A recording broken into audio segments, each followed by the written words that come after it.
алтай атыраудың арасы, тау бауыры өзен көлдің жағасы. Жастайынан жет атасын жаттаған, сақтаған, тегі мықты мен қазақтың баласы.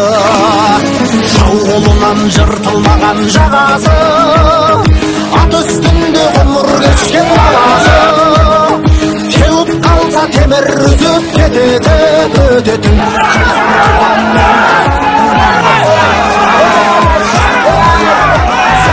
Есігі байтақ даласы, алашым деп аттансай, ешкімнің келмес шамасы.